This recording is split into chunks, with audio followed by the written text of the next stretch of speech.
everyone. It's Katie Mike. Say hi, Mike. Hi, everybody.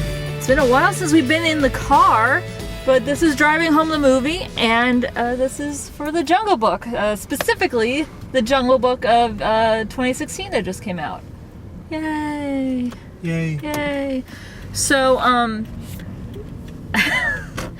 I guess I will start off by just saying flat out that the source material that this source material is taken from, so therefore I'm talking about specifically the book by Rupert Kipling, is fairly problematic. And I know that's kind of a very buzzy word, but it's one of those, it's written by a guy who is kind of into colonialism. It was a white guy writing about a country that was not his, and was pretty okay with the British military forces. So it's definitely a book that in itself it should be at least, critiqued and analyzed and thought about critically. So the Disney version, the Disney version, the cartoon, inherited those problems. And because of that, also this movie, which is really, it's very much an adaptation of the cartoon, also, gains those problems. But it is specifically, you watch it, it is very much pulling from the cartoon rather than pulling from the original book, Yeah, it's a readaptation of the movie. Of the Disney version. It's kind of reminiscent of the Cinderella one from last year, but I think even more so for this one because it sticks fairly closely to the plot. It definitely has some of the same music, and it definitely has a lot of the same direct themes from the cartoon. And in that way, I think it's a smart move because it leads itself away from the original source material that had issues, and it also does some things differently that I think are honestly probably, it's a little hazy, and I want to kind of think it over how I feel about the changes, and we'll get to them with spoilers, but I do think that it's probably a smart move for them to tweak things for a modern audience. Yes, I agree with that because I think I like the changes better. I think I do too, but again, I need to think it over. Right now, I'll say that it at least didn't, there was nothing in this movie that got me upset. There was nothing that got me mad or that I thought that they did poorly. And in that case, and I will say that, if you're a fan of the original Disney movie, you will probably like this. It is different, and it is, again, an adaptation, like a remake. So if you're not a fan of remakes, maybe this isn't for you. But if you enjoyed the original, I think this is an interesting, nod. It's definitely, it's definitely respectful of the original movie. But it also tries to do stuff. It doesn't try to just completely remake things. Even though I know that there were lines that were directly pulled from the original movie. So with that in mind, I don't know if we should really go through the plot because it's fairly, for the most part, it's fairly similar. If you know the original Jungle Book, it's talk about the effects. Yeah. So let's talk about the effects. It's sometimes hard for me to tell, with CGI, how much of it was real and fake, and sometimes that's to the, that's a problem in this, or in the movie. In this one, I feel like it's really fairly seamless. Granted, when the animals aren't talking because they're not supposed to talk. And you can kind of tell what, sometimes sets look really setty. You can tell when when Mowgli is not in the shot. There's some scenes where you're like, well, that's clearly 100% CGI. And, well, not just that, but, sometimes the set, it does look very out of place in the shot. Yeah, but at the same time, it looks impressive 95% of the time, but there's 5% of the time where I'm like, ooh, that didn't blend super great. Yeah, the one thing I will say about it is compare it to, the Star Wars prequels, where you have these, giant CGI scenery, but a very small amount of space for your actors to be moving in. And I never got that sense with this Mowgli. movie, no. Yeah. Now, granted, you only had one person you had to worry about. In the middle of the road. You only had one physical actor you really had to worry about, and that's Mowgli. So there wasn't as many people that and as many people, real life actors that you had to worry about moving through the shot. But at the same point, it never felt like Mowgli, the actor, the kid who plays him, whose name I have here. Give me a second. It never felt like he was restricted. It felt like he was in a jungle, largely. And his name is Neil Sethi. Who do you want to talk about him for a little bit? Yeah, let's go. Okay.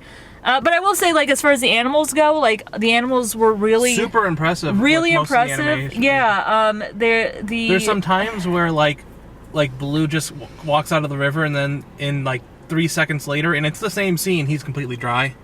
Yeah. It's like, oh, you were just in the river soaking wet, and now you're dry. Yeah, well, there's also, you could also say that about Mowgli, oh, I got stung by bees, just put honey on it, and then, the next scene, he's fine. And it's why are you giving children bad ideas about how to get rid of bee stings?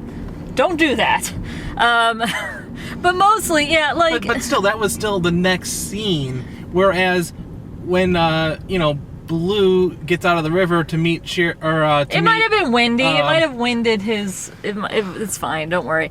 So, but I'll say this. So, I want to talk a little bit about Mowgli as an actor. I felt like there were times when the actor playing him, who is it's a kid. There are times when he gets a little school play, where he's like, but Bagheera, why can't I stay in the jungle? And I'm like, okay, you can. I know, you're a child. There are takes where he did excellent. There are takes where he did not do super. Yeah, it's a mixed bag. But I'm not. As he went on, and especially once he started talking to Baloo, I thought that it went a little smoother. But there were but then again, there were times when towards the beginning when the wolves are debating whether or not he should be allowed to be in the jungle, and he has this look of sadness but determination as he just says, I'm going to leave you guys. I was really wondering if maybe that was one of the later maybe it was, and because they use that set as the climax, so it's maybe all the ending pieces were shot at the same time, maybe, but yeah, but that scene in particular was really he acted the heck out of that scene. It was really good. But then the next scene is the whole but why can't I just stay with the turtles? Now, granted, some of his lines were not the best lines either, but that one in particular, it was just oh my God, kid, where is the actor I just saw in the last scene?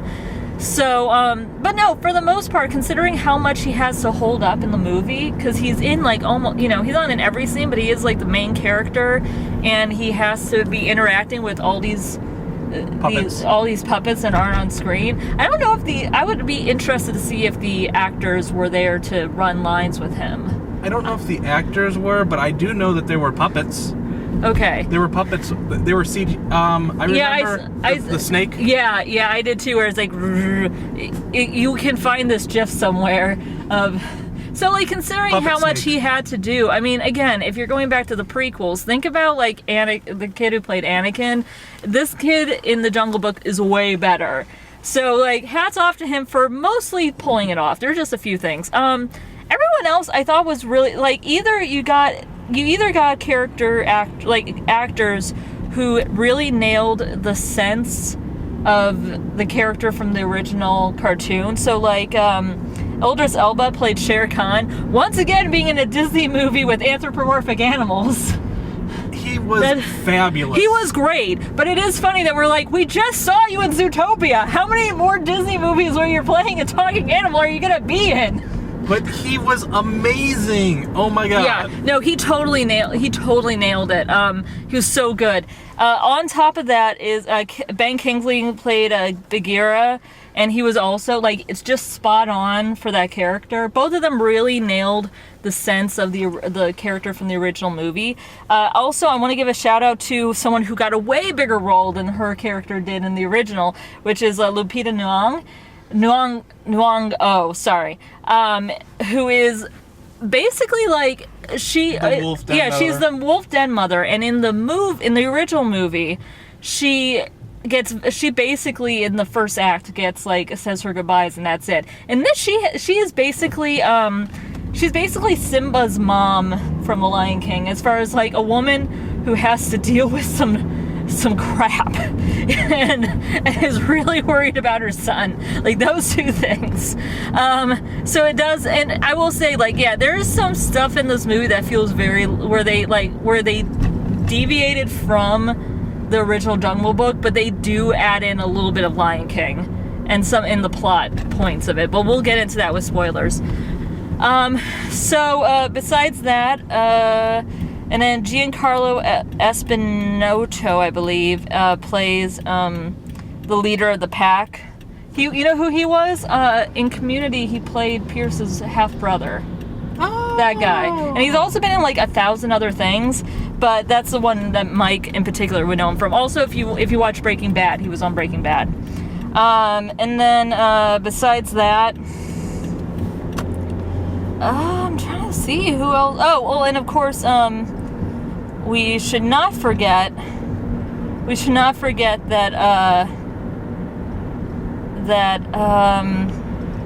Scarlett Johansson played Kaa. But it was weird because, like, in the first movie, much smaller part. Yeah, it's one scene with Kaa in this movie. In the last movie, there are at least two. I think there are at least two scenes, and she has a partnership with Shere Khan. Sorry. And in this one, not only is she only have one scene, but her song is cut. We can get into that, why that in the spoilers, but yeah, but it's interesting. It's just interesting that they cut her out so much. Granted, I still think it's really interesting that they gave her character, they gave her that character, because in the original, it's done by a male voice actor. So it was kind of cool that they went with a female voice actor, especially because there were so few female characters in this movie. Yes, I was going to bring that up, but also, I think a lot of the characters that they had in the movie but didn't voice, or at least they didn't put the voices for in the movie, I think there were quite a few females in those roles before.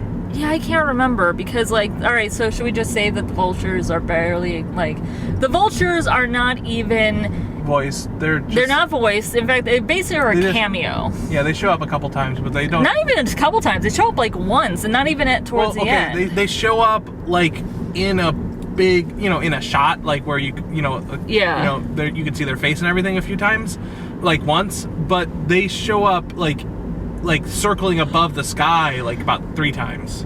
Yeah, so they don't exist, so we don't hear anybody trying to do a Beatles impersonation in this one. And also the elephants, who I completely... The thing is that I have not seen the original... we were talking about this during the credits. I have not seen the original in years, but I watched it like all the time as a kid. So... But I completely forgot that the elephants had like a fairly big talking role. Yeah, the elephant. It's still maybe been a really it probably long time doesn't for help me. that I'm pretty sure Mike was reminding me, and it was coming back to me that they were like military. Oh, chip chippa, and it does, and I'm like, well, yeah, it's kind of good that they took away from like the elephants are the nice colonialists. Or the nice or the nice English military. It's maybe a good thing that wasn't like perpetuated in this one. I think there were a few women voices though in the elephants. I can't remember. I remember there being like a proper British woman playing an elephant, and then that baby elephant was her son, I thought. Maybe, I cannot remember. But in this one, they are quiet, and they are more like the wise movers of the jungle, which comes back as a plot point. And there's a very cute baby elephant that is cute. It's very cute. So I'm trying to think who else. And then, of course, like, we haven't talked about him yet, but King Louis is played by the one and the only Christopher Walken. Because apparently, like, let's just put Christopher Walken in all of our musicals. Totally best performance in the movie. I have reservations. This is the thing, and I tweeted about this. Before we left the theater, that Mike and I have some disagreements, and we have technically two different disagreements that go together, because Mike thinks that, and we haven't even brought up the fact that Bill Murray is Baloo. So those two things, Christopher Walken as Baloo, or as King Louie, and Bill Murray as Baloo. I think that Bill Murray and his song works better than Christopher Walken and his song, whereas Mike thinks the exact opposite. And I don't know if we're going to be able to. I don't know if the two of us are going to be able to. Okay, I'm going to take back my statement just a little bit. Okay. I don't think King Louie is the best performance in the movie, but it's the most surprisingly good performance. I mean, okay, so I actually like the fact. So they play King Louie as actually very intimidating. First of all, he's way bigger than he was in the cartoon, but also like he's basically a mob boss. Yeah, he's played that way. So it's like, you and me, we can both help each other. You just have to give me what I want. You just have to give me what I want, which is what they call red fire. Red flower, because they don't have a word for fire. But yeah, it's basically fire. And when Mowgli's like, I can't do that. And then he starts singing, and in the cartoon, it's kind of like fun, and Mowgli's kind of getting into it, and it's cute. In this, it still comes off as a mobster trying to threaten you. So it's like a dooba-dooba-dooba-doo. Him trying to scat, it does not work for me, because I'm like, it doesn't come off as like. Because here's the thing, like, I get it that he's still supposed to be kind of dangerous, but again, in the original, he comes off as kind of fun, and you can see why Mowgli would be into it. In this, it still comes off as super creepy and threatening. And I think it works perfectly. You know what I wish it would have done is, because at that point, Louie has not stood up. And so it's just him kind of moving around. There aren't that many good visuals. If he had been moving around and there had been more like going on in the scene like it was in the original. Again, I don't need it to be like the original. I just think the original worked better for this. But if he had been moving around, or the monkeys had been like moving Mowgli around to kind of disorient him, that would have actually worked for me. But there was nothing interesting happening with the monkeys. He was actually doing a very bad pitch to convince Mowgli that he could be trusted and stuff. You know? That's my problem. I guess, but he performed it so well, and he sang the song, and he did the song really well. Again, I don't like the visuals. Just did not click with me in that scene. And then at the end of the movie, they do actually the song again in the credits. And they show him performing it again, but he's moving around, and suddenly it's way more interesting and works way better. That one, I think that take also for the credits is a lot more high energy, because I think it's faster. Maybe that's just it. It's just more high energy, and this one, it didn't work for me as well. Now, and again, the other part of the disagreement is, so first of all, Mike and I both agree that Bill Murray as Baloo is actually works in a way that I was not expecting, because I was expecting like Bill Murray phoning it in. Yeah, I didn't expect how well he did, but I still think he did not. Just take your time, hon. He's changing lanes. All right, so yeah, Mike doesn't think that that bare necessities works. Yeah, that's what I don't think works. Keep talking. My point is that first of all, I really like the fact that it starts with him like humming it, and you don't really know, because it's the first song in the movie, so you don't really know if they're gonna actually sing the song, or if they're just gonna make a little hint at it and then move on and not do any songs. So, which might honestly be why they didn't have Ka sing the song, because his whole point was that Mowgli had never heard a song before. Because there's this whole bit where he's like, "You never heard a song before?"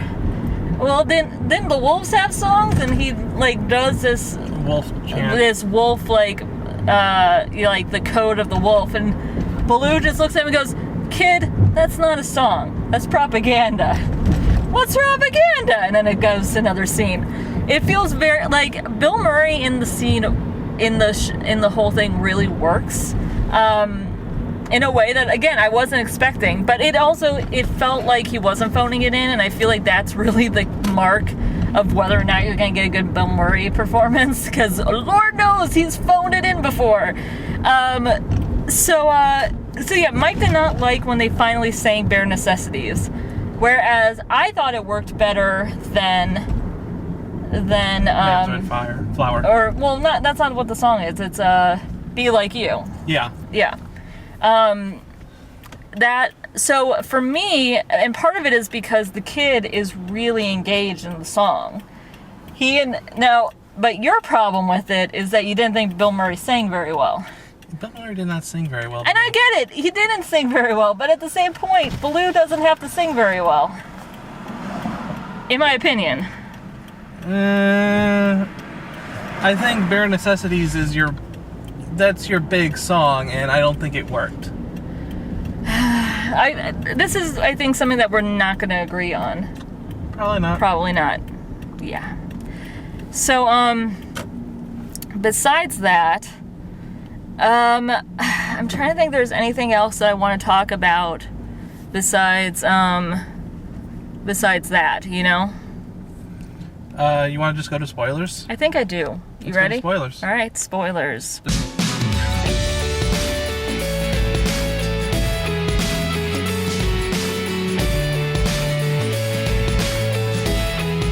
So spoilers. So a few interesting things I think we can say about this, because again, the majority of the movie is the same. So if you have seen the original, you will know. But there are a few interesting differences. Like we alluded to, the wolves stay around quite a bit, actually. Essentially, after Shere Khan tries to take a swipe at Mowgli the first time, instead of pursuing him, he goes back to the wolves and says to the head wolf, who is basically Mowgli's father figure. I think was his name Akira? I think so. You want me to check again? No, just keep going. So he says, you were supposed to give him to me. And they said, well, no, we were going to just let him go. He's leaving the jungle. He's leaving the jungle. That's what he's... Yeah, you didn't want him around. He goes, no. I wanted him dead. You aren't letting me kill him. I don't care that you were going to let him... That he's not part of your pack anymore. I wanted him dead. And so Shere Khan flat out murders him on screen. And I was expecting them to not bring it up again, but they used the word kill later on, which is pretty big for a kids movie now. So that was actually really surprising. Not only that they showed him basically getting bitten, his neck bitten into, and then thrown off the cliff, but then later on Mowgli finding out actually by King Louie in a very nasty way, a sneery sort of revelation that his father figure died. Yeah. So that happens, and then Shere Khan is basically I know that he's going to find out. I'm ruling this until he comes back, and then I'll murder him. And he actually tries to. It's an interesting take, and I don't know how well it's Lion Kinging it. Yeah, it's very Lion Kinging it. But also there's a scene that I'm kind of surprised was kept in, because it didn't really go anywhere, where there are a bunch of very young cubs. They're younger than Mowgli, but were kind of his little brothers, and most of them have been brought up to Shere Khan, where Shere Khan's at, and he's trying to tell them about the cuckoo bird and how the cuckoo bird lays his eggs in another bird's nest. Yeah, and then the unsuspecting mother bird. Yeah, basically saying the unsuspecting mother bird will raise it as its own and totally neglect its real babies, all because the mother was too stupid to not. And while looking right at at the mother of, the den mother, as in a kind of a big power move. And then as the kids go back to their mother, Shere Khan says to her, "I think they like me." It's a very don't get me wrong, it's effective in the oh, that's really messed up way, but it doesn't really do anything because the cubs never really respond to it anymore. Obviously he's trying to pass this idea of bigotry onto them, but it never really goes. It feels like it could have been a cut scene for the deleted scenes. True-ish. Oh, there's a spot right here. I think. Can you back into it? I think so. All right, I will talk while. And yeah, it does work to a sense, and it does set up Shere Khan's menacingness. But it's still, I don't know if it could have been cut to make the movie a little tighter. That's just me. I can agree with that, but also it's establishing that Shere Khan isn't. I think Shere Khan believes his own. Isn't chasing Mowgli. But he already kind of said that I'm staying here. I don't know. It could have been done better. It could have had some consequences later down the line, and it doesn't really. So it was okay. It was fine. There are some other changes too. We'll get to the kind of ending that is very different. But one of the bigger changes too is that Baloo, the way Baloo. I want to check the park job, make sure I'm good. Okay. One of the things that it does though is that Baloo is when he finds out that Shere Khan is the tiger that's going after Mowgli, because he doesn't realize it. I look good. Okay, good. So we can just sit and talk for a little bit. So again, Mowgli doesn't tell Baloo that it's Shere Khan. He just says some tiger. So it's some tiger. And it's only after Baloo finds out that Shere Khan, where he's well, let's just bring him back to the wolves. And that's when he finds out that the head of the wolves is dead. And again, that actually raises the stakes in a way that the original one didn't have. I remember in the original one, is it Baljeera, right? Baljeera. Has to kind of convince Baloo in a different way that Mowgli belonged with his own kind, whereas this, it felt more like this is the last resort. It's not necessarily that they feel like he has to go back to his own kind, it's just the only place that's safe for him right now, which is different from the original. So then Baloo isn't trying to convince Mowgli to go back, it's that he basically does the lying thing of oh yeah, I was just... We were never friends. We were never friends. It's the whole go on, wild animal, I don't need you, go, thing that, you know what I mean? Yeah. Go be with your own kind, go! So, and then that actually leads into the King Louie thing. And then after the King Louie thing, because the monkey is the one who tells him that his father figure died,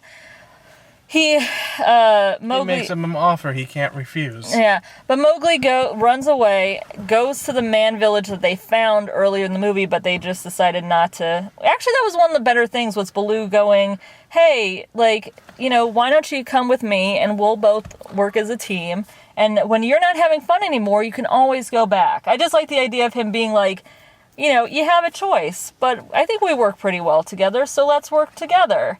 It was a very, nice way to do that. But so Mowgli ends up, this is where it deviates. Because Mowgli ends up wanting to go back to the wolf clan. But he grabs a torch. He goes to the man village and grabs a torch. Yeah, he grabs a torch without anybody seeing him. And he runs through the jungle, inadvertently sparking, the littlest spark that starts a fire. But he doesn't see that until he gets to his people and where all these animals are, and they're suddenly afraid of him because he's a man holding fire. And Shere Khan, who's being a dick, basically is you see what happens? I told you all, this is what happens when man comes into our jungle. I will say, Shere Khan was kind of a prick about this the whole time, because he totally went after Mowgli. We see the flashback to Mowgli's human father, and his human father wasn't hunting him or anything. He literally was just in a cave, and Shere Khan went after him. So, like, maybe don't be such a dick.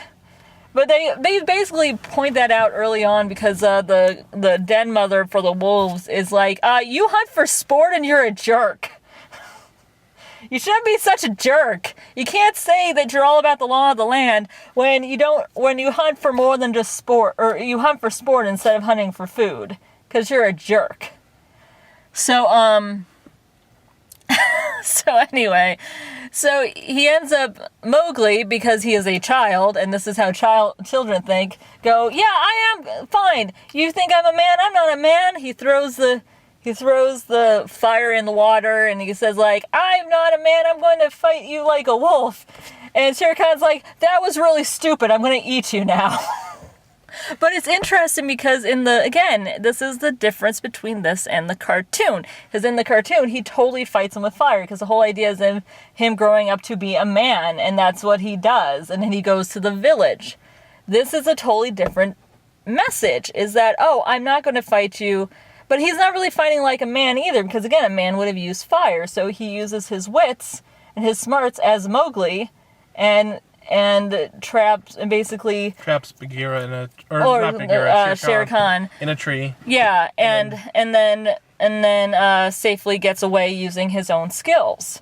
Again, that's a man thing to do, but the real, like, brute man thing to do would have been to use fire, and he chooses not to.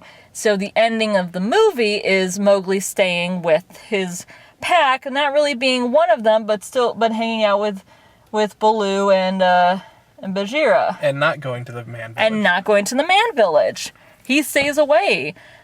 Which is, again, it's a very interesting idea. Like, okay, this is, because the whole thing about the Jungle Book, the whole thing about the message of it, is at least from the cartoon, because again, I haven't read the book myself.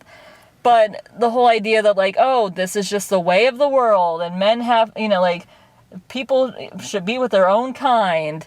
And in this, it's like, well, no, just maybe don't set things on fire, and respect each other, and you can live together. Everything will be okay. And everything will be okay. And there is a sense of him being more proactive, which I liked. And also, you get to see a few more times when Baloo gets to be kind of brave. And I think he was in the cartoon, but I think he was too. Like, I think he was there during the Shere Khan fight, isn't he? I think so, but it is also nice to see him. You got to see Bill Murray, like, again, emote with, like, caring emotions instead of just, like, non-caring emotions. So yeah, I'm trying to think if there's anything that we've missed, but I think we've gone through all the points. We did not talk about Scarlett Johansson yet. Oh, right. So, her song was clearly recorded because it's in the credits. And also, during the credits, I think they play the songs in the original movie, like the animated movie, in the same order. So they go through the King Louie song, and then they do it's the Kaz song, and then they do... No, because Bare Necessities is definitely... In the credits? Bare Necessities is definitely the first song. Are you sure? Or at least, I think Trust in Me is actually the first song, and then it's Bare Necessities, and then it's been a long time, but I'm pretty sure, I know for a fact that Baloo's song is before King Louie's, because he's friends with Baloo before he runs away to King Louie's. I meant in the credits. Oh, in the credits. I don't know. I'm pretty sure that they played the songs in the same order that they do in the other credits. I think they matched up. Oh, in the credits. Yeah. I don't remember. It's been a very long time, and I don't think the credits are as long in the old one as you remember them to be. Probably. So, but anyway, so Scarlett Johansson's song, and it brings back a point. It was actually something I was wondering about since I first heard her voice in the trailer, because, like, the Trust in Me song is weirdly sensual in the original cartoon. It has a lot of, like, tonal things that as a child I found very, like, weird, and only figured out later on it's because it was kind of sexy. It was kind of a sexy song. Am I wrong about this? Not really. Okay, good. It's just sung by an odd voice, because that's who voiced the original. So. Yeah. And then so when you hear the Scarlett Johansson one, I'm like, oh no, this is very overtly sexual.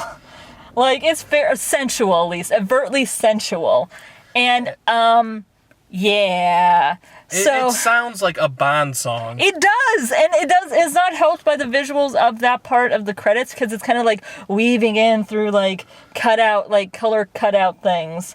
It's very Bondy, and it is very sexual, in a way that you don't really want in your kids.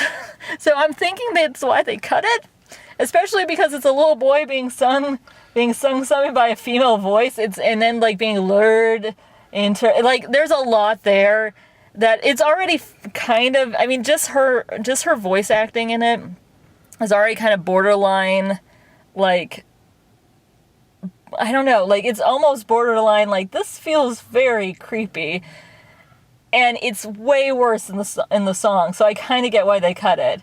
But it is weird that it's like one of the only songs that's cut besides like the vultures. Well, yeah. Also, the elephants aren't voiced. But yeah. But again, I'm thinking it's probably because they didn't want like colonial British people as part of this, like stand-ins with the elephants. I think it kind of works better. You know, it is weird. It is really weird well. how many animals don't talk compared to the ones that do. Yeah, it seems really arbitrary because there's a lot of animals that actually just do talk. Yeah. And they just walk up on screen and talk. What is that and then there's a bunch of animals that like have more screen time that don't talk at all. What is that little animal that it looks like a armadillo? It looks like an armadillo, but it's not. It's like a pedona. I don't know. But Baloo has a couple friends who, when they see him asking Mowgli for help, they think he's a monkey at first, and he's like, it's a man cub, and it's the whole bit that's actually very entertaining. And I like the fact that they brought in some other characters, even if it's just like random little comic relief. Also, the other thing is that right before the big showdown, like a bunch of the animals get together by the watering hole because the forest fire is starting to happen. And I swear to God, this had to have been intentional. There is a warthog standing next to a meerkat. It has to be a Lion King reference. I will eat my hat, my imaginary, fictional hat, my non-existent hat. If that wasn't intentional. It's gotta be intentional. It's gotta be intentional. So, it was largely a really enjoyable movie. I don't know if I needed to see it I could have watched this at home. It was nice to see it on the big screen. I wouldn't necessarily watch it in 3D. We saw it in 3D. We saw it in 3D because it was the easiest time for us to get to. I don't think it's necessary in 3D. Some of the shots were nice, but a lot of them, because it's so viney, I didn't get really the sense of 3D after a while. Yeah, sort of like when the camera quickly pans away following Mowgli or whatever as Mowgli runs past. Yeah. Those shots always looked weird in 3D. Yeah. I don't think they really worked all that well. Yeah. So it was fine. It was like, I meant but the rest 3D. of the 3D worked okay enough. It was okay. Your eyes get used to it though, so like I feel like I would have been perfectly fine watching it without 3D. And in general, we don't like need to see something in 3D. Also, here's a fun fact. A 3D movie at AMC was cheaper than the regular 2D showing at Regal. Yeah. So it was actually a cheaper seat. Yeah. So I would say definitely go if you're a fan of the original, and I think it's a good watch. I don't know if you necessarily need to see it right now. You could totally see it on a matinee or rent it. But I think it's worth giving it a watch. It was enjoyable. I think King Louie really worked. And it doesn't feel like, again, it could have been a disaster because of the subject. The fact that they got a kid of color to play Mowgli was, it was basically the best idea they had. But, and by and large, it doesn't feel like, I don't feel like it's necessarily insulting to the culture that this is set in. But again, I am a white person who has not read the original actual novel that this is based on. So your mileage may vary. But from watching it, I thought that it tried to do some really interesting things, and it came off as still being like a good homage to the original while still doing some new stuff. It was still like, it's still set in the same time, but it feels like a more modern message, a modern analysis of the basic story. And again, like it's not like, it probably won't be like my favorite in my top like 3 favorite movies of the year or anything, but it was certainly a watchable movie. Yeah, it was a good movie. And again, if you like the nostalgia of that, impressive, and it was. And again, and there was a good amount of nostalgia. Like that's the thing. Like, even you said that you didn't like the Bill Murray's Bare Necessities singing, but that like hit some nostalgia for me that made me smile pretty wide. Yeah. So Bill Murray can't sing swing. He can. But then again, Mr. Christopher Walken cannot scat to save his life. So, but it sounded good. That was so dumb. I don't want to say it was dumb, but it was like a doo-ba-doo-ba-doo, woo-woo. Because he's kooky. He's a kooky monkey. I mean, look, I've heard that his Captain Hook was also really entertaining. That does not mean it was a good performance. There's a difference, my friend. There's a difference. So with that, I think we gotta go. Katie, Mike, justplainsomething.com. We'll see you later.